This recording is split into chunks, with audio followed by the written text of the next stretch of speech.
Hello, അസ്സലാമു അലൈക്കും. ഇതെന്താ മഞ്ഞളാണ്. മഞ്ഞൾ നടാൻ വേണ്ടിയിട്ടാട്ടോ. ഞാൻ കൊല്ലം മഞ്ഞൾ നട്ടിട്ടില്ല. കാരണം പറിച്ച് വെച്ചെന്നല്ലാതെ അത് മഴ പെയ്യട്ടെ എന്ന് വിചാരിച്ചിട്ടിരുന്നതാണ്. ഇപ്പോൾ മഴ പെയ്തില്ലല്ലോ ഒരാഴ്ച മുമ്പേ. ഇപ്പോൾ മണ്ണൊക്കെ നല്ല നനവുണ്ട്. അപ്പോൾ എന്നാൽ കുഴിച്ചിടാമെന്ന് വിചാരിച്ചിട്ട് ഇറങ്ങിയതാണ്. ആദ്യം മഞ്ഞളിൻ്റെ നല്ല വിത്തല്ലേ, നല്ല കട്ടിയുള്ള വിത്ത്, അതെടുത്തിട്ട് മാറ്റി വെക്കണം. അതാണ് കുഴിച്ചിടുക. മഞ്ഞൾ ഉണക്കിയിട്ടൊന്നുമില്ല. ഇത് കമ്പോസ്റ്റാട്ടോ, ഞാൻ വീട്ടിലുണ്ടാക്കുന്ന കമ്പോസ്റ്റാണ്. ഞാനന്ന് കാണിച്ചിരുന്നതിൽ പച്ചിൽ ജൈവവള കമ്പോസ്റ്റ് പറഞ്ഞിട്ട്, പക്ഷെ നിറയെ ഉണ്ടായിരുന്നു റിങ്ങിൽ. അപ്പോൾ അതൊക്കെ കഴിഞ്ഞ് ഓരോന്നിനും എടുത്തിട്ട് പടി എത്തിയിരിക്കുന്നു. അപ്പോൾ വേറെ ഞാനൊരു കമ്പോസ്റ്റ് വേറെ റിങ്ങിൽ നിറച്ച് വെച്ചിട്ടുണ്ട്. അത് നിറഞ്ഞിരിക്കുന്നു. ഇനിയിപ്പോൾ അത് അടച്ച് വെക്കും. അപ്പോൾ ഇതുപോലെ കമ്പോസ്റ്റ് ആകും. നിങ്ങളിതുപോലെ ചെയ്ത് നോക്ക്. എല്ലാ പച്ചക്കറി റിങ്ങോ ബക്കറ്റോ എന്തിലേലും ഇട്ട് വെച്ചാൽ മതി. അത് താന്നിട്ട് ഇങ്ങനെ അത് നല്ല പൊടിയായിട്ട് മാറും, വളപ്പൊടി പോലെ. എന്നിട്ടിപ്പോൾ എന്താ പറയുക, പണിക്കാരനെ മഞ്ഞൾ പറിച്ചപ്പോൾ അതിൻ്റെ ഏരി ഞാൻ മാടിത്തരാൻ പറഞ്ഞു. അങ്ങനെ ഏരി കൂട്ടി തന്നിട്ടുണ്ട്. പക്ഷെ അത് കട്ടിയായിട്ടിരിക്കും. മഴ പെയ്തപ്പോൾ നനവുള്ള കാരണം അപ്പോൾ ഞാനൊന്ന് ഇളക്കി കൊടുക്കാമെന്ന് വിചാരിച്ചിട്ട് ചെറിയ കൈക്കൂട്ടും കൊണ്ട് ഒന്ന് ഇളക്കി കൊടുക്കുകയാണ്. നല്ലതുപോലെ ഇളക്കണം. ഇളക്കിയതിന് ശേഷം പിന്നെ ഇട്ട് കൊടുക്കണത് വേപ്പും പുണ്ണാക്ക് ഉണ്ടായിരുന്നു. അപ്പോൾ ഞാൻ ഓരോരോ കുഴി കുത്തുകയാണ്. ഓരോ കുഴി കുത്തിയിട്ട് ഓരോ മഞ്ഞളിടാൻ വേണ്ടിയിട്ട് ഒരേ നിരപ്പിൽ വരിയായിട്ട്. എന്നിട്ട് പിന്നെ ഇതുണ്ട്, വേപ്പും പുണ്ണാക്കും ഉണ്ട്, കുറച്ചിരിക്കുന്നുണ്ട്. അപ്പോൾ വേപ്പും പുണ്ണാക്കും ഇട്ട് കൊടുത്ത് പിന്നെ ജൈവവള കമ്പോസ്റ്റ് ഇട്ട് ഞാൻ ഉണ്ടാക്കിയത്.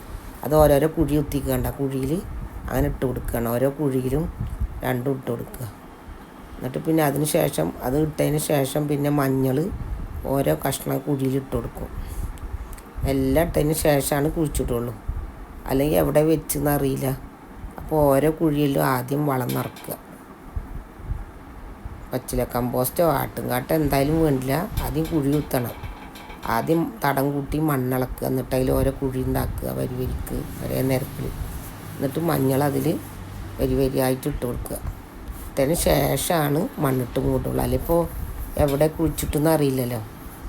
അപ്പോൾ ഓരോരോ കഷ്ണം ഓരോരോ ഭാഗത്ത് ഇട്ട് കൊടുക്കുക. മുള അങ്ങനെ ചെറുതായിട്ട് വരുന്നുണ്ട് മഴ പെയ്തപ്പോൾ. ഞാൻ മഞ്ഞൾ മേടിക്കാറില്ല. കാരണം എന്താ വെച്ചാൽ വീട്ടിൽ തന്നെ ഉണ്ടാകും. ഒരു കൊല്ലത്തിനുള്ള മഞ്ഞൾ എനിക്ക് കിട്ടും. ഞാനത് ഉണക്കി പൊടിച്ചിട്ട് ഇപ്പോൾ മഞ്ഞൾ പിന്നെ ഉണക്കിയിട്ടില്ല, സമയം കിട്ടില്ല. അപ്പം നോമ്പായി പറിച്ചതിന് ശേഷം പിന്നെ അതൊക്കെ അവിടെ ഇരിക്കുക ചാക്കിൽ. ഇനി അതൊക്കെ വൃത്തിയാക്കിയിട്ട് കഴുകിയിട്ട് വേവിച്ചിട്ട് ഉണക്കണം. ഉണക്കിയിട്ടില്ല, ഇത് ചെയ്യണം. അപ്പോൾ ഏതായാലും മഴ പെയ്തതല്ലേ. ഇപ്പോൾ കുഴിച്ചിട്ടാണ് മഴ പെയ്തിട്ട് മുളച്ച് വരുന്നേക്കാളിലും കുഴിച്ചിടുന്നേക്കാളും നല്ല നേരിട്ട് നമ്മൾ കുടിയിലാണ്ട് കുഴിച്ചിട്ട് ആ മുള വരുന്ന നല്ല വൃത്തി ഉണ്ടാവും.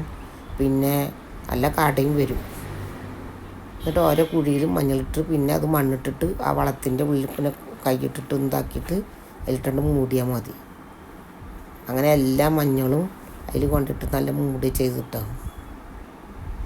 എന്നിട്ട് അതിന് ശേഷം എന്ത് ചെയ്യും, പിന്നെ മഴ പെയ്യുമ്പോൾ മണ്ണിൽ കുത്തു വരുള്ളൂ. അപ്പോൾ അതിനത് പട്ടിട്ട് മൂടി ചെയ്യുക. തെങ്ങും പട്ട അതിൻ്റെ മുകളിലിട്ടിട്ട് നല്ല മൂടി വെക്കും.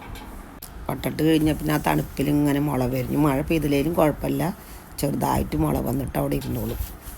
അതാണ് ഇപ്പം ഇന്ന് 2 തടം മഞ്ഞൾ നട്ടു ഞാനിട്ടോ. ഇതാണ് ഇന്നത്തെ എൻ്റെ വീഡിയോ ഇഷ്ടപ്പെട്ടു എന്ന് വിചാരിക്കുന്നു. എല്ലാവർക്കും ഇഷ്ടപ്പെട്ടാൽ ലൈക്കും സബ്സ്ക്രൈബും ഷെയറും ചെയ്യാൻ മറക്കരുത് കേട്ടോ.